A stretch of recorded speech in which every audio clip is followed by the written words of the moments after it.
My name is Clara Whitfield. I am 30 years old, and Christmas Eve was supposed to be a night of warmth and family. Instead, I stood on the steps of our estate with snow biting my skin, and my father's voice echoing in my ears as he called me worthless. For years I had swallowed the pain, convinced myself to stay quiet, but that night I realized silence only feeds the cruelty. What would you do if the people meant to protect you chose to destroy you instead? Stay with me, because what happened after that moment changed the course of my family forever. Let me take you back to where it began. The wind cut through me like shards of ice as the front door slammed against my back. I stumbled down the stone steps of the Whitfield estate, my heels sinking into the snow that had piled up along the walkway. Behind me, the warmth and golden light of the grand foyer spilled out into the cold night, but not for me. My father's hand was still raised, as if he meant to strike again, his face twisted with a fury I had known my entire life, but never this bare, never this public. Worthless, he spat, his voice echoing into the night. His words carried past the threshold and into the ears of the 100 guests gathered in the glittering dining room. Worthless. My chest heaved, the icy air stung my lungs, but a strange calm spread through me. Vanessa stood just inside, one hand on the doorframe, her designer gown shimmering under the crystal chandelier. Her lips curved in a smile that did not reach her eyes, a smile that told me this was exactly the humiliation she had been waiting for. And Ethan, her perfect son, leaned against the banister with a glass of champagne in his hand, his smirk almost identical to hers. I bent to steady myself, brushing snow from the hem of my dress. My hands shook not from fear, but from the raw, cold wrapping around me. Yet in that moment, with my hair falling loose across my face and my knees damp from snow, I looked up at my father and smiled. "This is the end for you," I said softly, just loud enough for those nearest the doorway to hear. A murmur rippled through the crowd behind him, the kind of shocked silence that falls when people realize they are witnessing something they will talk about for years. He stood frozen, his chest rising and falling, the veins at his temple pulsing. For a flicker of a second, I thought I saw doubt flash across his eyes, but it vanished as quickly as it appeared. Richard Whitfield, CEO of Whitfield Medical Systems, master of boardrooms and black-tie galas, would not let his daughter have the last word. He turned sharply back to the guests, raising his glass as if nothing had happened. "Enjoy the evening. The band will play shortly." The door closed in my face. The warmth, the music, the laughter, all cut off with a click of brass against wood. I stood in the snow, my breath rising in clouds, the cold seeping into my bones. The estate loomed above me, draped in twinkling white lights, a postcard of holiday perfection. To everyone driving by on the quiet road, it looked like the very image of family and success. No one could have imagined the truth that had just spilled onto the steps. I wrapped my arms around myself and glanced at the windows. I could see shadows moving across the ballroom, women in sequined gowns, men in tuxedos, the clink of glasses faint through the heavy glass. Some of the guests stole glances toward the door, their curiosity battling with their fear of crossing my father. None would come out. Not tonight. Not when it might cost them his favor. The cold gnawed at my skin until I could no longer feel my fingertips. I sank onto the edge of the stone fountain, half covered in snow, and closed my eyes. The words still rang in my ears. Worthless. He had said it so many times before behind closed doors when no one could hear. But tonight he chose to make it public. Tonight he wanted the world to know he had no daughter. I opened my eyes again and looked at the house, its windows glowing like a stage set. I thought of my mother of the Christmases when she would cover every surface with garlands and handmade ornaments. She would insist on inviting the hospital nurses she worked with, the families who had nowhere else to go. There had been warmth, then laughter, the smell of cinnamon rolls baking in the kitchen. She had believed in dignity for everyone. That was long before Vanessa, long before my father's smile became a mask he wore only in front of cameras. A gust of wind carried faint strains of music from inside the orchestra, striking up a holiday tune. I pressed my hand against the cut on my palm, where I had scraped against the stone steps. A thin line of blood mixed with melting snow running red down my wrist. It burned, but the pain felt almost cleansing. I pushed myself to my feet, brushing the snow from my dress once more. My heart no longer pounded with fear or shame. There was only clarity, sharp and unyielding as the cold night air. The image of my father's face, twisted with anger as he hurled me out, etched itself into my memory. I would remember it when the time came. I would remember Vanessa's smirk and Ethan's smirk, the whispers of the guests too afraid to speak up. I turned from the house, my heels crunching against the icy driveway, and walked toward the gates where the security lights cast long shadows across the snow. Each step steadied me, each breath of frozen air fueled the fire rising inside.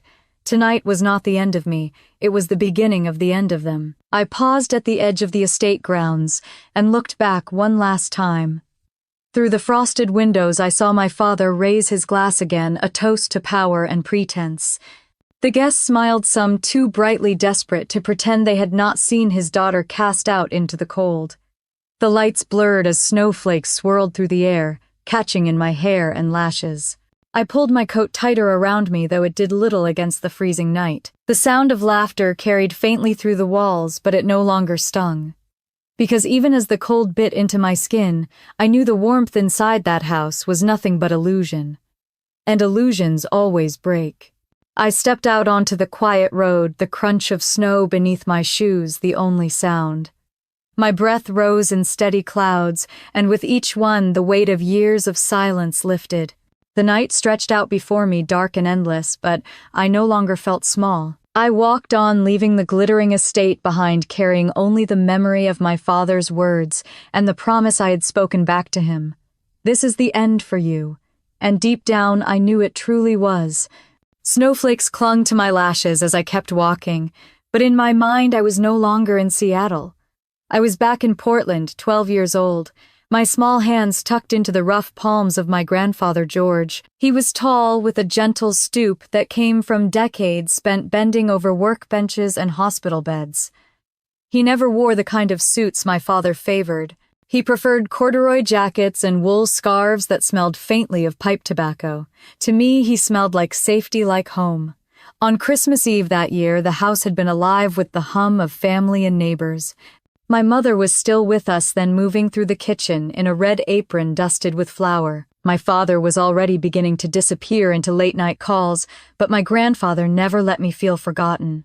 After dinner, he pulled me aside to the den, where the fire crackled low, and from behind the desk he revealed a small box wrapped in plain brown paper.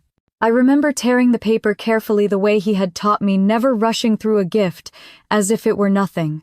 Inside was a model of a heart valve made of polished steel and glass, mounted on a wooden base. My eyes widened as I traced the tiny parts with my fingertips. This, he said with a soft smile, is what we build. Not just machines, Clara, but second chances. People walk out of the hospital and watch their children grow up because of this. His voice had a rasp, but it carried more warmth than anything I had ever heard. I asked him then if I would ever be able to make something like it. He chuckled and sat me on his knee. One day, all of this will be yours to protect. Not because of profit or power, but because you understand that purpose is what holds this company together. Never forget that business is about people, not numbers. His words wrapped around me like a blanket. I leaned against him and watched the firelight flicker across the glass valve. I felt chosen, seen, and for a moment the world was perfect. Outside in the hallway I could hear Vanessa's laughter. She had not married my father yet, but she was already hovering at the edges of our lives. She sounded like clinking champagne glasses and sharp perfume. My mother's laughter was different, deeper, full of kindness. That night she brought in a tray of hot cocoa for the three of us, her eyes crinkling as she watched me balance the heavy mug. For years afterward, I would cling to that memory whenever the holidays turned cold and empty. Another Christmas, when I was 14, my grandfather took me to the company headquarters in Seattle. The building smelled of disinfectant and ambition, bright lights buzzing overhead. He walked me through the production floor, where rows of workers in blue gowns assembled components with steady hands. Some looked up and smiled at me. George whispered to me to pay attention, to notice who worked with care and who rushed. He introduced me to the board that day as his granddaughter. Not just in name, he said, but in purpose. I remember the way some of the men chuckled, thinking it was cute, a little girl sitting at the table with a notepad. But George placed a hand on my shoulder and told them plainly that one day my voice would matter here. He wanted me to learn how decisions were made, how lives were changed by a single vote. When the meeting ended, one of the directors handed me a peppermint candy and told me to keep coming back. I did until my grandfather passed away 4 years later. By then I had filled notebook after notebook with sketches of medical devices and scribbled boardroom debates. As I trudged through the snow outside the estate, now those memories pressed against my chest. The girl who had once been promised a legacy now stood cast out of her own family's home. The firelight of that Christmas Eve in the den seemed like a dream compared to the frost biting my cheeks tonight. I reached into my coat pocket and pulled out the small charm I always carried.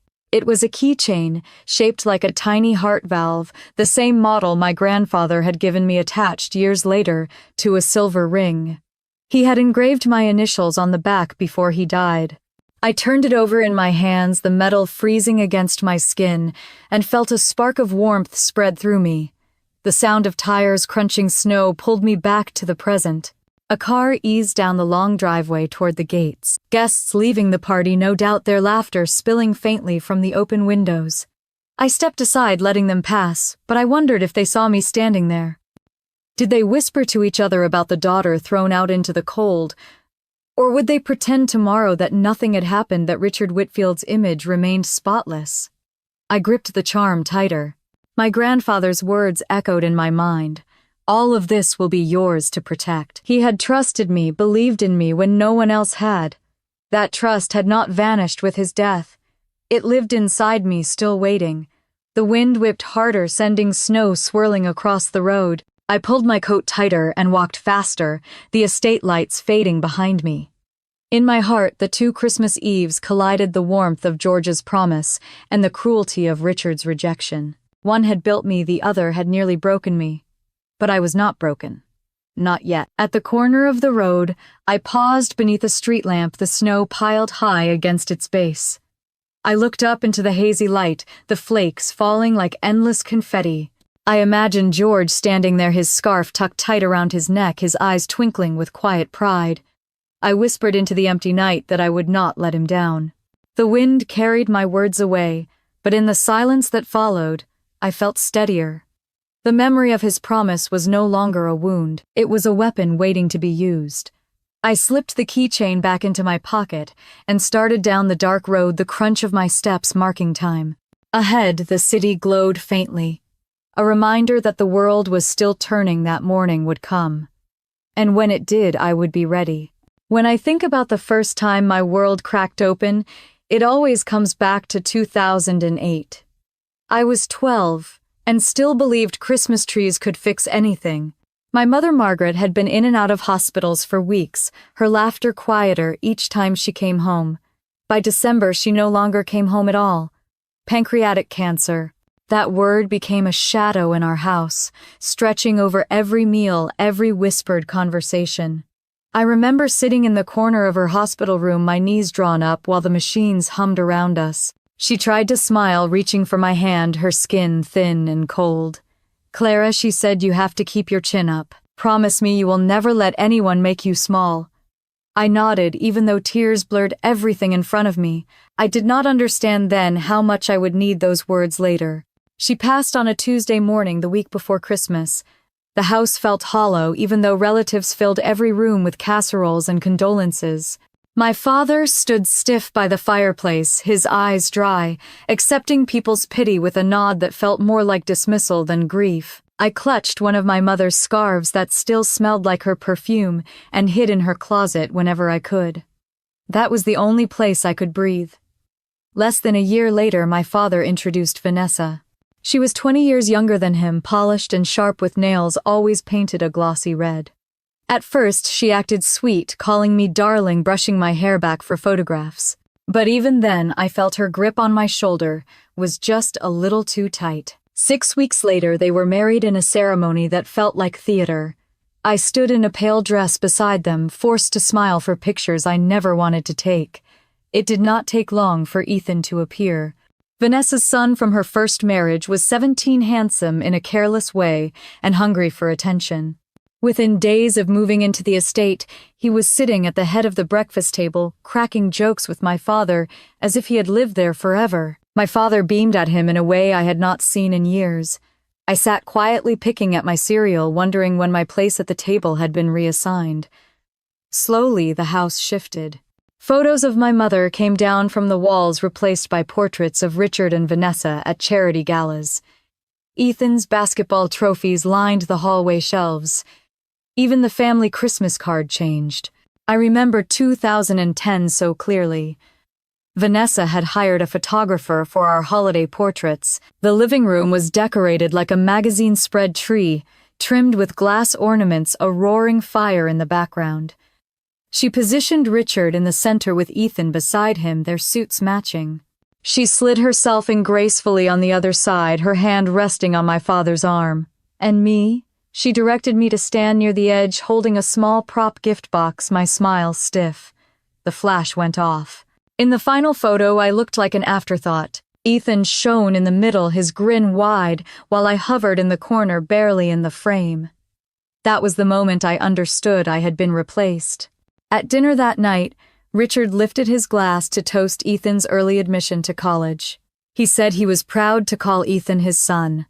My fork froze halfway to my mouth. I looked at him, waiting for some acknowledgement of me, but it never came.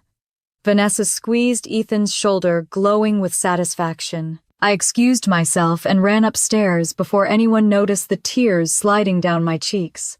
Holidays after that became performances. The estate filled with Vanessa's friends, her laughter ringing through the halls. Ethan told stories at the table, Richard roaring with laughter, while I became quieter, smaller, fading into the wallpaper. When I tried to talk about school, my father waved me off. "Ethan will take care of things here," he said once. "You should be grateful for what you have." I learned to carry my grief in silence. On Christmas mornings, I slipped away to my mother's grave, leaving roses dusted with frost. I whispered to her about my grades, about the books I read, about how lonely the house had become. The ground was always hard and cold, but it was the only place I felt seen. One evening, I overheard Vanessa speaking to my father in the study. She was telling him Ethan had potential, that with guidance, he could be groomed to lead Whitfield Medical one day. My father's chuckle in response still burns in my memory. "Clara will be fine," he said. "She doesn't need the spotlight." That was when I realized it was not just Vanessa pushing me aside. My own father agreed. The next family Christmas portrait was worse. By then, Ethan was 20 tall and confident, seated proudly in the center chair my grandfather once used. Vanessa sat on one side, Richard on the other, both leaning toward him. The photographer asked me to kneel slightly in front, holding the family dog. My smile looked pasted on my hands, gripping the dog's collar like a lifeline. In the final photo, Ethan looked like the rightful heir. I looked like the hired help. That night alone in my room, I took out the keychain my grandfather had given me. The small metal heart valve gleamed in the dim light. I held it to my chest and promised myself that no matter how invisible they made me, I would not disappear. The snow outside the estate crunched beneath tires as more guests arrived for yet another party. Their laughter floated through the windows, blending with the sound of carols from the piano downstairs. I stood at my window watching the twinkling lights on the tree. My reflection stared back at me, older, now harder around the edges, but carrying the same promise my mother had asked of me in that hospital room. I whispered her words again, steady and certain. "Never let anyone make you small." Downstairs, the camera flashed once more as Vanessa arranged Ethan and Richard beside the tree. My place in the picture was already decided. And yet deep inside, a quiet fire began to burn. When I turned 18, I packed my bags with more determination than belongings and left the estate for Stanford. It felt like stepping into sunlight after years of living in someone else's shadow. For the first time, I was surrounded by people who did not know me as Richard Whitfield's forgotten daughter. They knew me as Clara, the girl who answered every question in class, the one who stayed late in the lab because she was hungry to prove herself. College was freedom, and it was also fuel. Every night I studied until my eyes blurred. I poured myself into economics and engineering courses, blending my love for design with the discipline of finance. By my junior year, professors were already recommending me for research fellowships. My grandfather's words never left me. Purpose, not profit. Every paper I wrote, every project I joined carried that thread. When I earned my MBA in 2018, I felt a quiet triumph. No one from my family came to the ceremony. I walked across the stage in my cap and gown, scanning the crowd and knowing the empty seats where they should have been. Still, as I shook the dean's hand and accepted my diploma, I felt my mother's presence. I imagined her clapping with tears in her eyes. Instead of returning to Seattle, I accepted a position in Boston with a competing medical device firm. I wanted to learn the industry from a place where my last name carried no weight. The office sat across from the Charles River, its windows overlooking the water. I would arrive before sunrise, coffee in hand, and stay until the janitors flicked off the lights. My team was small, but we worked like family. I focused on cardiovascular devices just as my grandfather once had. The company trusted me with a development project on a new stent design. I spent nights poring over clinical trials, mornings in operating rooms, shadowing surgeons, afternoons sketching prototypes on napkins. When the final design improved patient recovery time by 30%, trade journals picked it up. My name appeared in print, bold, under the headline. I bought a copy of the magazine and slipped it into my grandfather's old journal, proof that his faith in me had not been misplaced. Meanwhile, across the country, Ethan stumbled through Portland State. He switched majors twice, partied harder than he studied, and still my father bragged about him to anyone who would listen. When Ethan finally landed an internship at Whitfield Medical, it was not through merit, but through Richard's connections. I remember the call I got from Ellie, the longtime assistant who had quietly kept me updated. She lowered her voice as she spoke. "Your father just approved $10 million for Ethan's project. Some new device concept he sketched on a napkin," she sighed. The board raised concerns, but no one dares question Richard directly. 2 years later, that project collapsed spectacularly. Hospitals rejected the prototype, citing safety risks. The company lost millions, yet Ethan walked away with a promotion. He told reporters it was a learning experience. My father praised him publicly for his innovation. The contrast between us could not have been clearer. My work in Boston was changing lives, my designs praised by surgeons across the country. Ethan's mistakes were costing the company fortunes, yet Richard held him up as the future of Whitfield Medical. I tried not to let bitterness consume me, but at night, when I looked out over the dark water of the Charles River, I wondered what it would have been like if my father had seen me with the same pride he lavished on Ethan. I was building a reputation in my own right, but the ache of being unseen never fully left. Once, after a conference where I presented research to a packed room, I stepped off stage to applause that made my chest swell. A colleague turned to me with admiration. "With a last name like Whitfield, you must come from that company in Seattle. They're lucky to have you." I smiled politely but felt the sting deep down. They did not have me. They had thrown me away. That night I called Ellie again, needing to hear a voice that remembered the truth. She told me Richard had introduced Ethan at the company's holiday gala as his heir apparent. The newspapers published photos of them in tuxedos, glasses raised high. My father looked every bit the proud patriarch. I pressed the phone to my ear, silent. Ellie hesitated before adding softly, "Clara, your grandfather always said you were the one with his spirit. Don't let them make you believe otherwise." Her words steadied me. I had my own path, even if it was carved outside the family name. Still, the dissonance grew. Every article about Ethan's supposed brilliance scraped against my skin. Every headline about Whitfield Medical's decline whispered that the company my grandfather built was slipping into the wrong hands. One evening, as snow fell lightly outside my Boston apartment, I pulled out the heart valve keychain again. I set it on the desk beside the magazine featuring my stent design. The two objects stared back at me, past and present colliding. My grandfather's promise on one side, my own achievements on the other. I told myself then that I would not run from the family legacy forever. The company was bleeding under Ethan's false leadership and my father's blindness.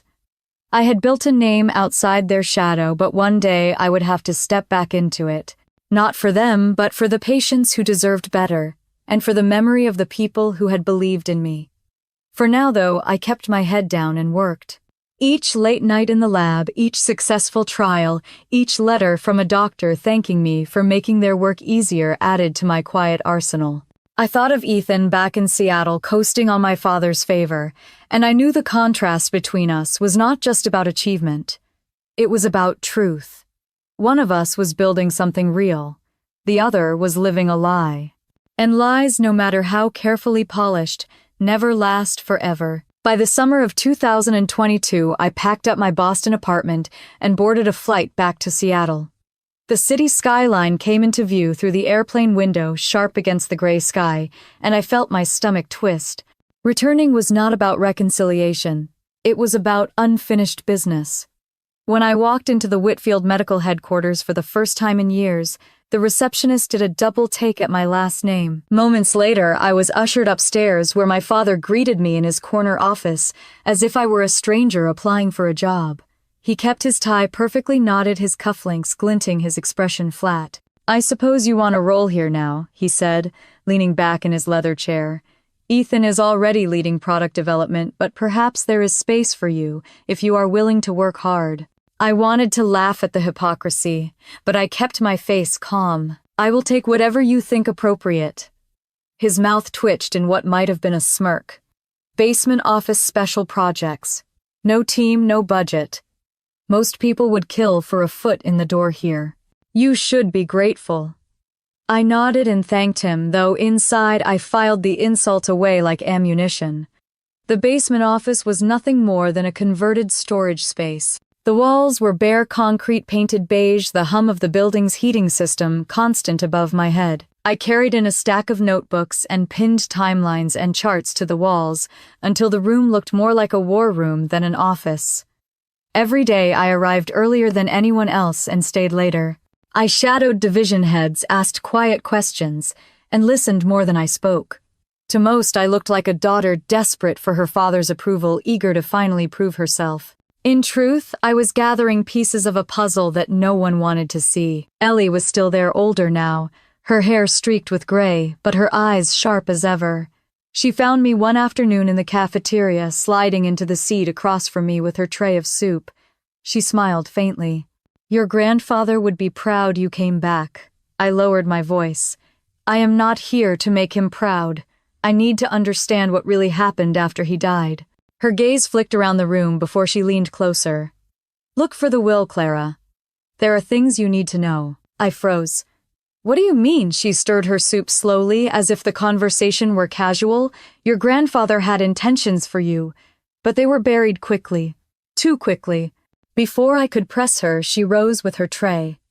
"Ask the right questions. That is all I can say." Her words echoed in my mind as I returned to the basement. I pulled files from the digital archives, digging through old expense reports. It did not take long to notice patterns. Research funds marked as allocated, but never producing results. Consulting invoices paid to companies with no employees. Travel expenses for trips that never happened. One line in particular caught my eye. A payment of $3 million for an overseas partnership with a clinic in Denmark. I cross-checked every public record I could find. The clinic did not exist. The next day, I slipped into a conference room after hours and spread the documents across the table. Each page told the same story. Money moved in circles, hidden behind acronyms and subsidiaries, but always draining from the same source. The research division. I sat back in the chair, the fluorescent lights buzzing above me. My father had accused me of being ungrateful, of not understanding what it took to run a company, but what I saw on those pages was not strategy. It was theft. Late that night, as I gathered the papers, the cleaning staff entered. They glanced at me curiously, a young woman in a wrinkled suit surrounded by stacks of files.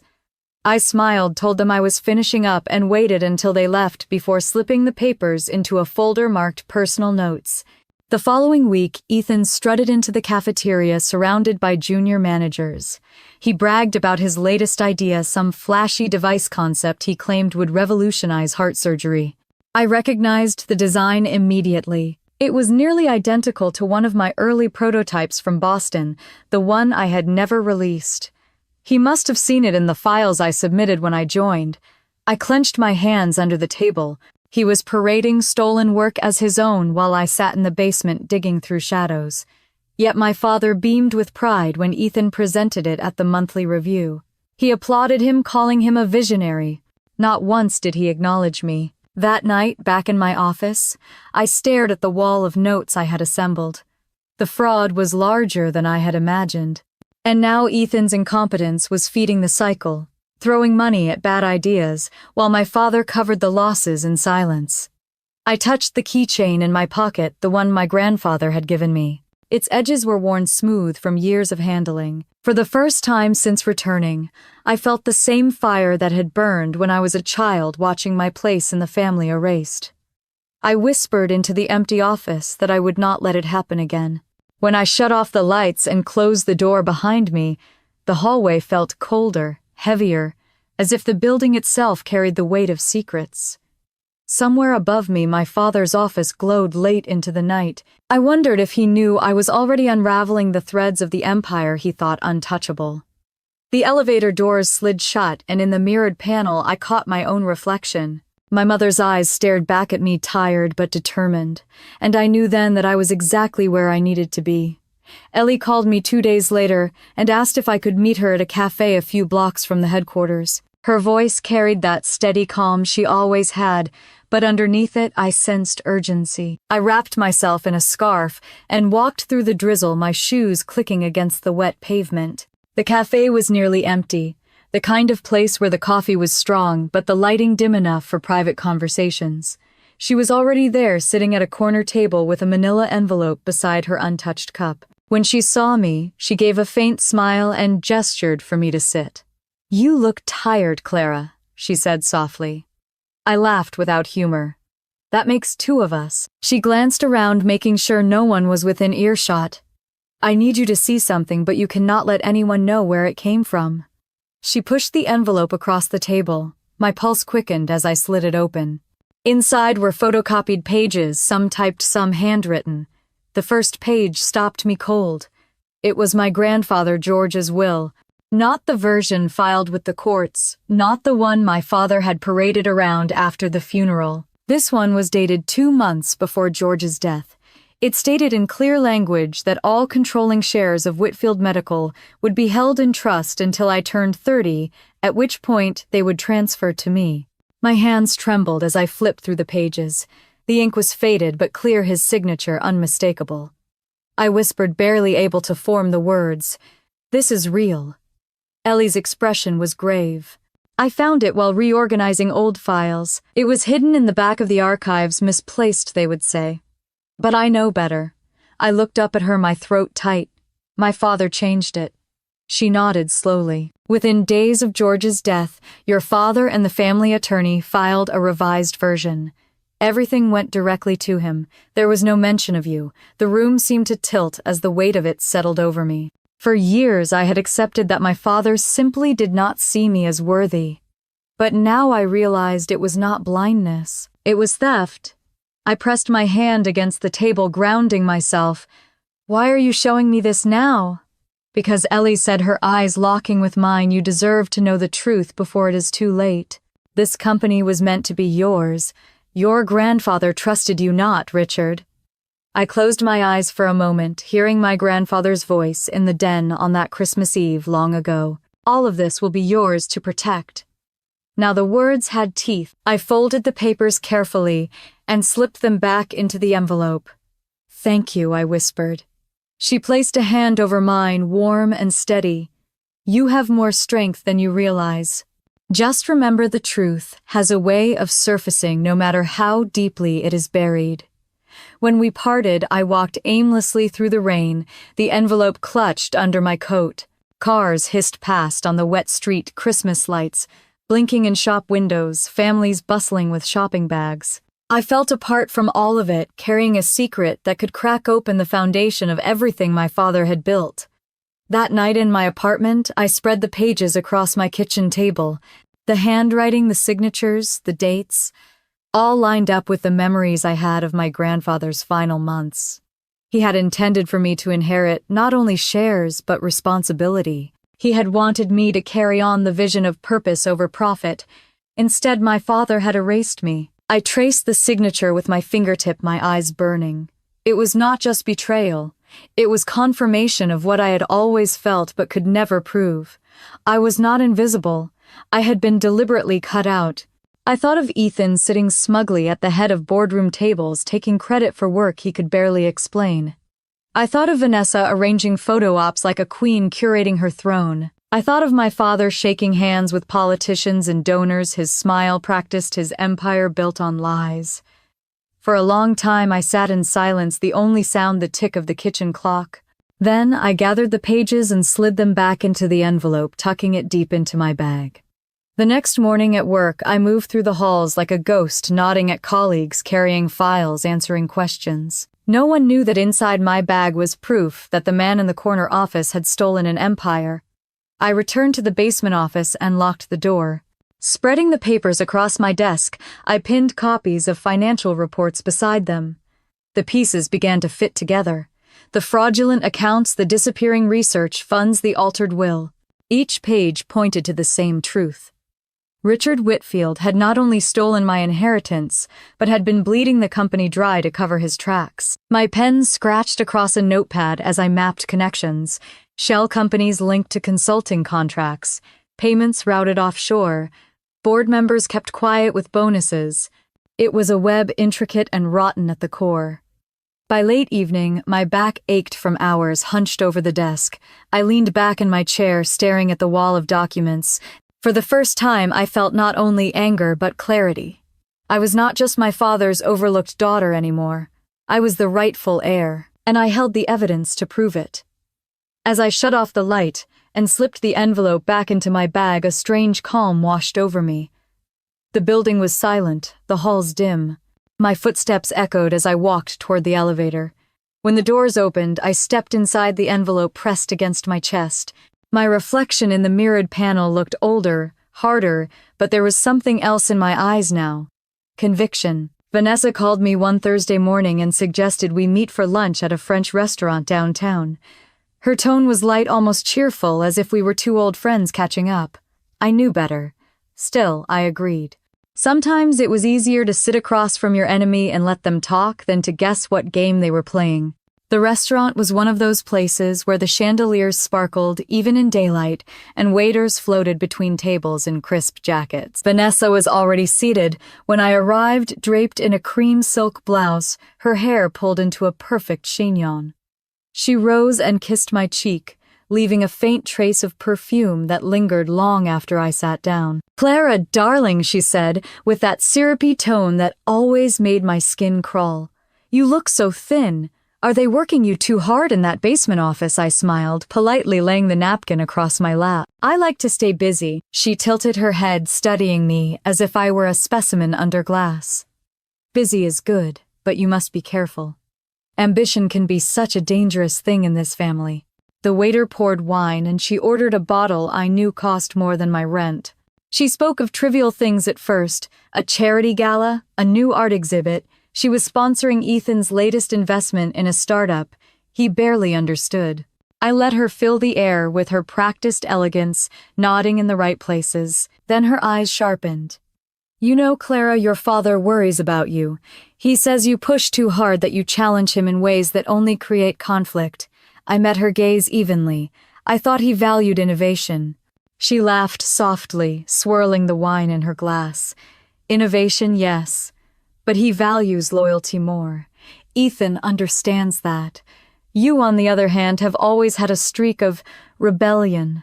The words sat between us like a threat. My chest tightened, but I kept my smile steady. "I appreciate your concern, Vanessa," I said calmly. "But I am only here to do my job." She leaned closer, lowering her voice.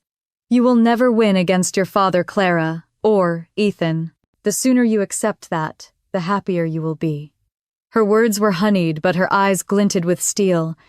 She wanted me to shrink, to nod, to accept the role she and Richard had carved for me. Inside, I felt the heat rise, but I kept my voice even. I have no intention of competing with anyone. Her smile widened as if she had scored a point. Good, because certain matters have already been settled. The paperwork was handled long ago. She caught herself then, her lips pressing together. But it was too late. My pulse quickened. Paperwork. Settled. The image of my grandfather's original will flashed through my mind, the one Ellie had given me. Vanessa knew. She had been part of it. I set my fork down carefully, my hands steady, even as fury burned beneath the surface. That must be a relief for you, I said, knowing everything is in order. She dabbed at her lips with the linen napkin, her expression smoothing back into the mask of charm. Of course, it is always best when families avoid complications. The waiter arrived with our entrees, breaking the tension for a moment. We ate in near silence, the clink of silverware filling the space between us. I forced down each bite, not tasting a thing. After coffee was served, she placed her hand lightly on mine, her nails gleaming under the light. I truly do wish you happiness, Clara. Perhaps if you focused on finding love, starting your own family, you would not feel the need to prove yourself here. I pulled my hand back, smiling with practiced grace. Thank you, Vanessa. I will give it some thought. Her eyes lingered on me, searching for cracks in my composure. When she found none, she signaled for the check. Outside, the winter air bit at my cheeks as I walked down the busy sidewalk. I inhaled deeply, letting the cold steady me. My bag felt heavier with the envelope inside, the proof of everything she had just hinted at. She wanted me to know without saying it outright. She wanted me to feel powerless, trapped by decisions already made. But what she did not realize was that her slip confirmed what I already suspected. My father had stolen my inheritance, and she had stood at his side while he did it. I stopped at a crosswalk, the city lights blurring through the falling rain. In my mind, I saw my mother's face, gentle and strong, urging me not to let anyone make me small. Vanessa thought she had put me in my place. But what she had really done was light another match inside the fire already burning in me. The light changed, and I stepped into the street, the sound of car horns and footsteps all around. I walked forward, steady and unflinching, already knowing the next move I needed to make. I called Jackson Miller that same evening and asked if he could meet me. He was a young attorney in his mid-30s who had joined the legal department not long before. He had a sharp mind, the kind of mind that caught details others missed, and I had begun to trust him. We agreed to meet at his office after hours away from prying eyes. When I arrived, he was leaning against his desk tie, loosened a cup of black coffee in his hand. He gave me a long look as I set my bag down and pulled out the folder of documents I had been gathering. "What do you want me to see, Clara?" he asked quietly. I spread the papers across the desk. These are expense reports from the last 5 years. Most people would not notice, but look at the allocations under charitable contributions. He scanned the pages, his brow furrowing. These were supposed to be grants to children's hospitals, right? Yes. My mother started the Whitfield Foundation in her name before she died. It was meant to fund equipment programs, research for kids who could not afford treatment. Jackson traced his finger down a column of numbers. Instead of hospitals, these payments went to shell corporations. He pulled out his laptop, typing quickly. Within minutes, he had cross-checked the names. 3 of these entities do not exist beyond a mailbox in Delaware. I swallowed hard. Keep going. He clicked again, pulling up another record. And this one, supposedly a clinic in Nevada, is actually an empty office rented by a holding company. I sat back, the air heavy in my lungs. My father had siphoned millions out of my mother's foundation, hiding the theft under the guise of charity. Jackson shook his head. This is serious fraud, Clara. Not just mismanagement. It is criminal. I thought of the photo on my desk at home, my mother smiling beside the first wing of the hospital she had helped fund. She had believed in dignity, in giving children hope during their darkest days. And now the very foundation she had created had been turned into a laundering machine for my father's empire. The rage that built inside me felt like fire in my veins. He desecrated her legacy, I whispered. Jackson looked at me carefully. If this comes out, it will not just bring him down. It will take the entire family name with it. I met his eyes steady. Maybe that is exactly what needs to happen. The following week, I buried myself deeper in the files. Each night alone in my basement office, I pulled financial reports, tax forms, anything I could access without drawing suspicion. The numbers told the story more clearly than words ever could. Year after year, funds meant for children's hospitals had been rerouted. Some years, it was 2 million, others 5, always hidden among legitimate donations. I could not stop picturing the headlines I had read in the past. Whitfield Family of the Year. Richard and Vanessa honored for charitable contributions. Photographs of them smiling with oversized checks, the press lauding their generosity. Behind those smiles, behind those cameras, was theft.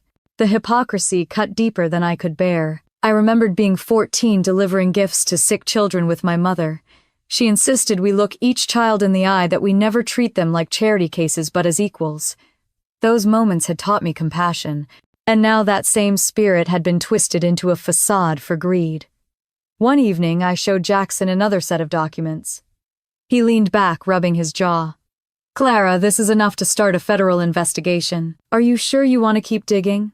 I closed the folder, my voice low but firm. "I am not just sure. I have no choice." In the weeks that followed, I carried on as if nothing had changed.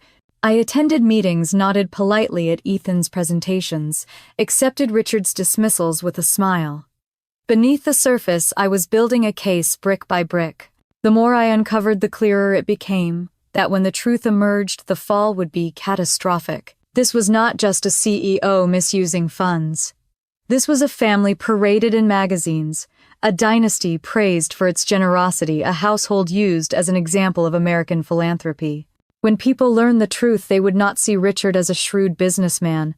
They would see him as a thief who stole from dying children.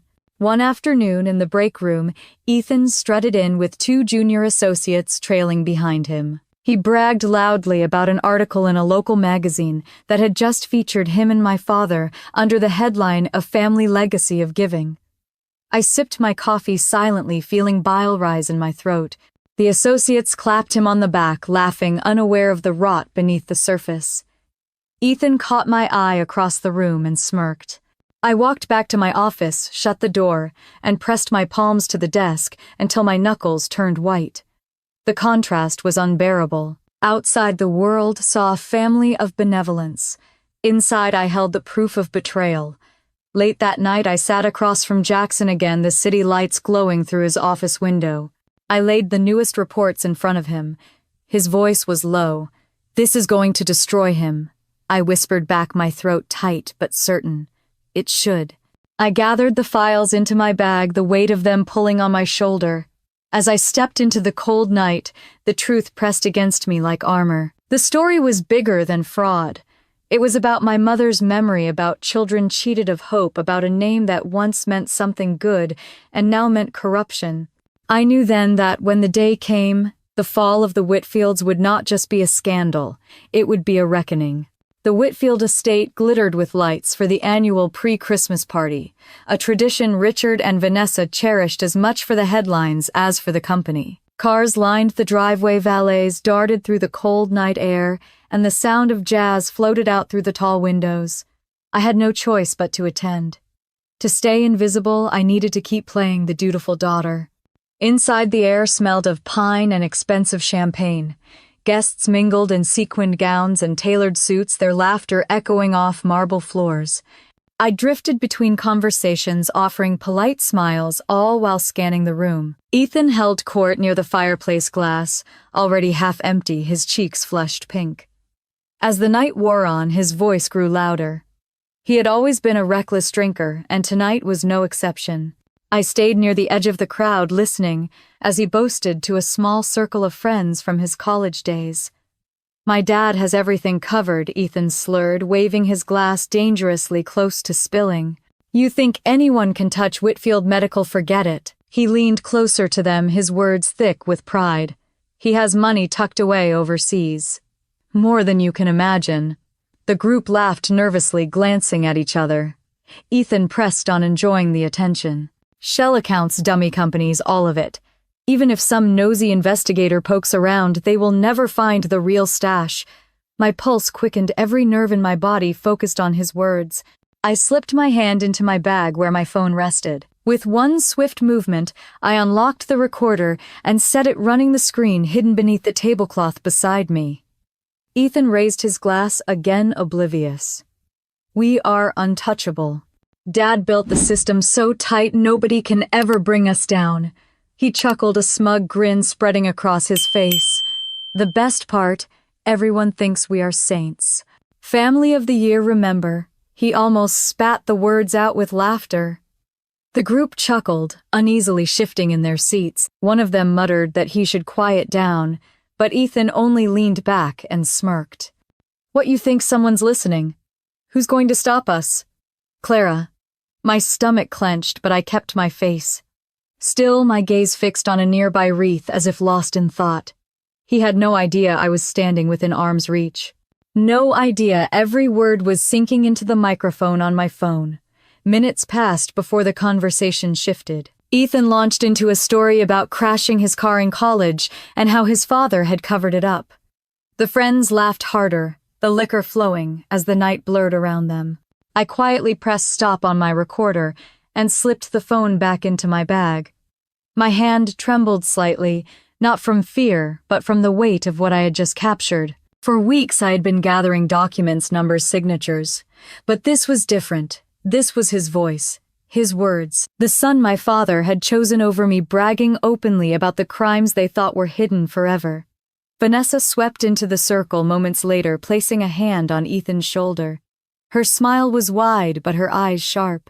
Enough stories, darling, she said sweetly. Why don't you check on the guests by the piano? Ethan stumbled off with his friends in tow, grinning like a fool. Vanessa's gaze swept over the group, and for a split second her eyes flicked to me. It was a flash, no more than a second, but I felt the warning in it. She had heard enough to know her son was loose with his tongue. I turned and walked toward the back veranda, where the cold air cut through the noise. Snow had begun to fall lightly, blanketing the stone steps.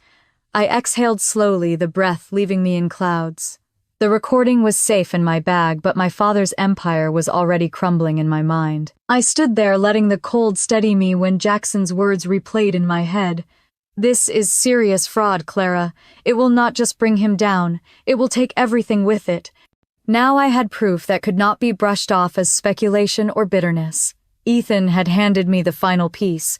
Through the glass doors, I saw my father shake hands with a senator, his smile broad, his posture commanding. Vanessa hovered close by, perfect as ever, her hand resting lightly on his arm. To the guests, they looked untouchable. To me, they looked like people standing on a trap door. The wind lifted my hair as I whispered to the night that the door would open soon. Inside, the music swelled again, the guests clapped politely, and the Whitfields performed their polished act. But I no longer felt like the forgotten daughter in the corner. I had the voice of their heir apparent, bragging about their crimes saved in my pocket. And I knew it was only a matter of time before the world heard it too. The night of the Whitfield Christmas Gala arrived with a weight I could feel in my chest. Snow fell steadily over the estate, frosting the hedges and crunching beneath the tires of sleek black cars that lined the driveway. Valets hurried through the cold, taking keys from city officials, donors, and journalists invited to witness the family's display of power and generosity. Inside the house, shimmered with chandeliers and candlelight, the air heavy with pine and expensive perfume. I walked in quietly, my navy dress plain compared to the sequined gowns glittering all around me. Waiters carried trays of champagne through the crowd, while a quartet played carols near the grand staircase. Everywhere I looked were faces smiling at Richard, at Vanessa, at Ethan, as if the three of them were a royal family. Photographers snapped photos, flashes, bouncing off marble columns, capturing their perfect image for tomorrow's papers. Richard moved from guest to guest, with practiced ease, shaking hands, his voice booming with confidence. Vanessa floated beside him, her laugh chiming like crystal, her hand never far from his arm. Ethan clung to their side, already flushed from drink, bragging to a cluster of young executives about his brilliance. To the crowd, they were flawless. To me, they were a mirage built on lies. Dinner was served in the ballroom, long tables draped in linen, candles flickering in silver holders. Journalists from the local press had been invited under the guise of celebrating the family's charitable legacy. They scribbled notes as Richard gave a toast about the importance of generosity, praising the Whitfield Foundation for its impact on children's hospitals. He spoke of purpose, of dignity, of hope, as though those words had ever meant anything to him. Applause filled the room. I sat at the far end of the table, forcing myself to smile at the right moments. My phone in my bag felt like a weapon. Inside it was the recording of Ethan bragging about offshore accounts, the documents tracing stolen funds, the copy of my grandfather's will, my mother's foundation, my future. All of it sat waiting, ready to be unleashed. After dessert, Richard rose again, tapping his glass. His eyes scanned the room until they landed on me. "Clara, why don't you say a few words?" The guest turned toward me expectant. My throat tightened, but before I could move, Richard continued, his smile sharpening. "Actually, no. What could you possibly have to say?" Uneasy laughter rippled through the crowd. I sat frozen, every muscle rigid. Richard set his glass down with a sharp click. "Ladies and gentlemen, let me tell you about my daughter. She hides in the basement with old files, pretending to contribute. But she is nothing. Worthless." The word cut through me, but I refused to flinch. Guests shifted in their seats, some looking down at their plates, others pretending to sip their wine. Vanessa's smile stayed frozen, her hand resting lightly on Richard's sleeve, as if reminding him to maintain the performance. Ethan smirked, delighted by the show. Richard's face darkened as he stepped around the table. He grabbed my arm, his grip bruising, and dragged me toward the wide front doors. Gasps followed us as he pulled me into the foyer, flung the doors open, and shoved me into the night. I stumbled down the marble steps, the icy air burning my lungs. Snow bit into my skin as I slipped and fell to my knees, the edge of a stone step slicing my cheek. Warm blood trickled down, staining the white snow beneath me. Behind me, the guests crowded into the doorway, their eyes wide, whispers buzzing like hornets. I pushed myself up slowly, snow clinging to my dress, the taste of iron on my tongue. Richard stood above me, framed by the golden light of the house, his silhouette towering and cruel. I raised my head, met his eyes, and let my voice carry across the stunned silence. "This is the end for you." The words hung in the air, sharp as glass. A murmur rippled through the guests. Someone gasped. Vanessa's hand flew to her mouth in feigned horror. Ethan's grin faltered. Richard slammed the door shut, cutting off the crowd, sealing himself back inside the illusion. I stood alone in the falling snowblood running warm against my skin, but I felt stronger than I ever had. I walked across the frozen lawn, my heels sinking into the drifts, until I reached my car at the edge of the drive. My hands shook as I unlocked the door, but not from fear. I slid into the driver's seat, turned on the overhead light, and pulled out my phone. The dashboard glow lit the screen as I opened the secure drive. My fingers flew, attaching files, reports, recordings. First, I sent everything to the SEC whistleblower portal, then the IRS. Then to Amy Collins, the one journalist I trusted to see past the headlines, and finally to 2 board members who had remained cautious, not loyalists to my father. Each time I pressed send, I felt the weight lift. Document after document, every secret they had buried was now in the hands of people who could not be silenced. When the last file left my outbox, I leaned back in the seat and let the phone drop into my lap. Snow piled softly on the windshield, muffling the world outside. My cheek throbbed, blood drying against my skin, but inside me there was only calm. I thought of my mother, her laughter in hospital corridors, her belief in dignity and compassion. I thought of my grandfather, his steady hand guiding me through boardrooms, whispering to watch who spoke and who listened. They had trusted me to carry something bigger than myself, and tonight I finally had. Inside the house, music swelled again, the party pressing forward as if nothing had happened. But the facade was already cracked. Tomorrow, when the evidence surfaced, there would be no music loud enough to drown it out. I started the car, the engine rumbling in the cold. Headlights cut across the snow as I pulled onto the road, leaving the glowing estate shrinking behind me in the rearview mirror. The Whitfields believed they had silenced me.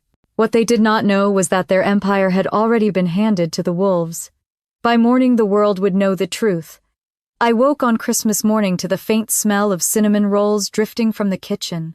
My Aunt Linda had insisted I stay with her the night before, refusing to let me go back to my apartment alone after what happened at the gala. Her little bungalow in Bellevue was warm and safe, filled with quilts she had sewn herself and framed photographs of family holidays long past.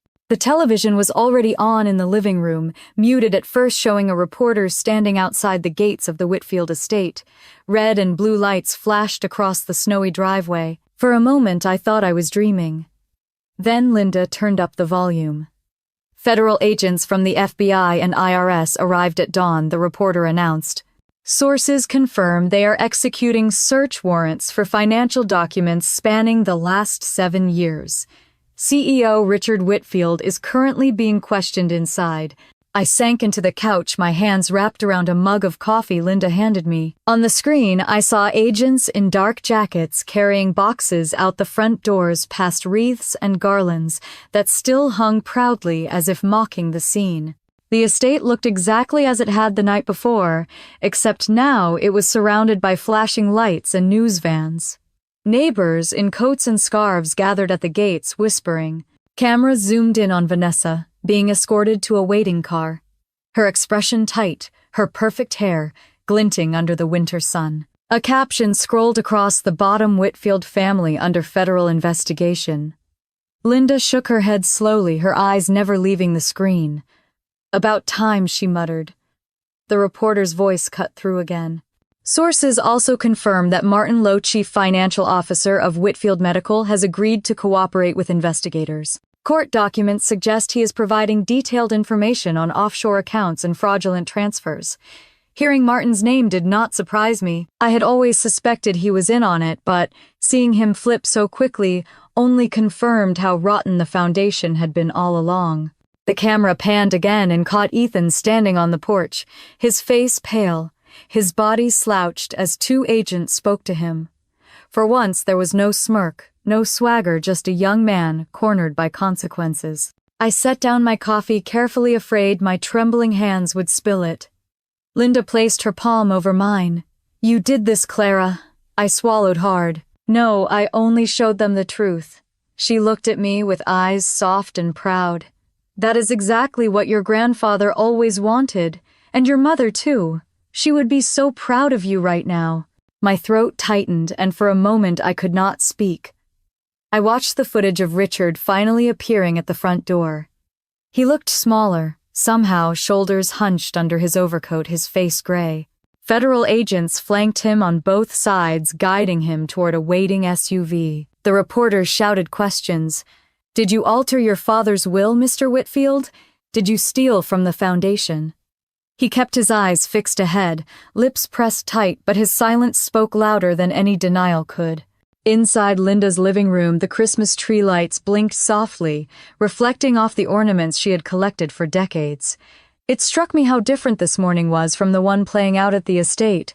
In homes across America, children were unwrapping presents, parents sipping cocoa, families laughing around fireplaces. At Whitfield Manor, the image of perfection had shattered in front of the entire country. The news anchors cut in with commentary. This is a shocking turn for a family long celebrated for their philanthropy. Just last year, the Whitfields were honored as Family of the Year by several organizations for their contributions to healthcare. Today, that image is under intense scrutiny. I closed my eyes, remembering the magazine covers, the photographs of Richard shaking hands with politicians, Vanessa at galas in gowns worth more than most people's yearly salary, Ethan posing beside machines he could not explain. The contrast was staggering. Linda squeezed my hand again. Justice takes its time, but it comes. I nodded, blinking back tears I had not expected. For years I had carried anger like armor, but now what I felt most was relief. Not for me, but for my mother. Her foundation had been desecrated, her name exploited, her compassion twisted into a mask for greed. And now at last, the truth was burning through the lies.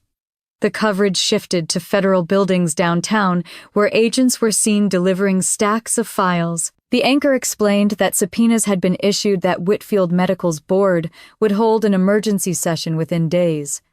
Words like fraud, conspiracy, and racketeering flashed across the ticker at the bottom of the screen. I leaned back into the couch, the quilt Linda had draped over my shoulders, warming me as the weight of it all finally settled. This was only the beginning. Trials hearings, endless questions would follow, but the first domino had fallen, and nothing my father did could stop the chain now. Linda finally turned down the volume, leaving only the faint sound of Christmas carols playing on a nearby radio. She looked at me again, her smile gentle. Your mother's heart was always in the right place, and now the world will see who she truly was. I nodded, clutching the quilt closer. Through the window, I could see children across the street, running through the snow with new sleds, their laughter piercing the cold morning air. It was Christmas. For once, it felt like a day of truth, not illusion. I sat there quietly, letting the warmth of the house and the hum of the television surround me, knowing the storm outside would rage on. And deep down, I finally felt something close to peace. 6 months later, the air in Seattle felt different. The headlines that had once screamed of scandal now spoke of trials hearings and the slow rebuilding of a company nearly destroyed from within. Richard was indicted on multiple counts of fraud, tax evasion, and conspiracy. He sat in a federal courtroom in a gray suit that looked too big for him, his shoulders hunched, his hair grayer than I remembered. The man who had once towered over me in the foyer of our estate now looked small, like someone stripped of every illusion of power. Martin, the CFO, who had signed off on years of false accounts, had already been taken into custody.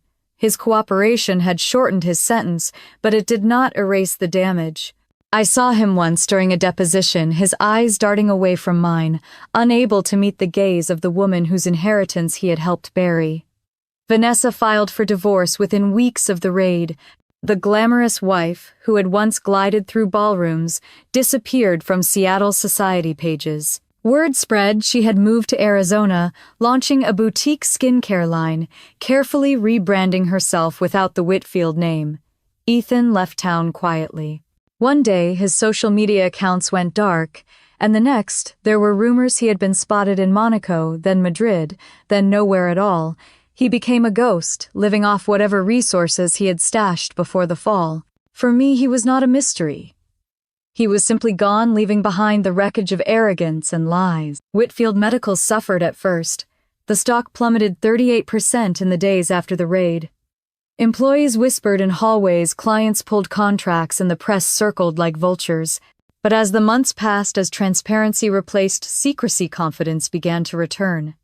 New leadership was appointed by the board, people with clean records and steady hands. Step by step, the company regained its footing. By the end of 6 months, the stock had recovered 62%, an almost miraculous rebound. Investors praised the new direction, but I knew the true credit belonged to the people inside who kept believing the work mattered beyond profits. For me, the greatest victory was not in balance sheets or courtroom sentences. It was in founding the Margaret Whitfield Foundation, a new nonprofit in my mother's name.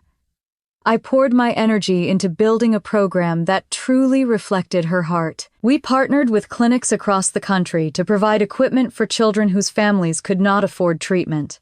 We funded research in pediatric care, making sure every dollar went exactly where it was promised. At the first board meeting of the foundation, I placed a framed photo of my mother at the head of the table. Her smile reminded me why I had fought, why I had endured years of dismissal and betrayal. Christmas came again, and for the first time in years, I did not dread it. That December, I stood in a children's hospital in Spokane as we delivered new diagnostic machines bought through the foundation. Snow fell outside, and inside children in paper crowns opened presents handed out by volunteers. A little girl with a scar across her chest held my hand tightly and whispered, "Thank you." In her eyes, I saw the legacy my mother had wanted all along. Later that evening, I returned to Linda's bungalow, where the smell of cinnamon rolls filled the air just as it had 6 months earlier. She hugged me and said quietly, "Your mother would be proud." I knew she was right. The estate, the empire, the illusions of grandeur, all of it had crumbled. But from the rubble, something true had risen. Not built on lies, not dependent on fear, but rooted in compassion and truth. That was the real inheritance my grandfather had meant for me. Looking back, I realized revenge had not been about humiliating my father or exposing my stepmother. It had been about reclaiming dignity, about showing the world that justice matters even when it comes late, about honoring a promise whispered long ago by a man who believed in me when no one else did. And now I want to turn to you. Have you ever faced a moment when you had to stand for truth, even if it meant breaking apart the family or the life you thought you knew? Have you seen how betrayal can sometimes clear the way for something stronger, something real? Share your story in the comments. I would love to know how justice, family, and truth have touched your life. And if this journey spoke to you, stay with me by subscribing, because there are more stories of revenge and redemption waiting to be told. This was mine, and at last, it has brought me peace.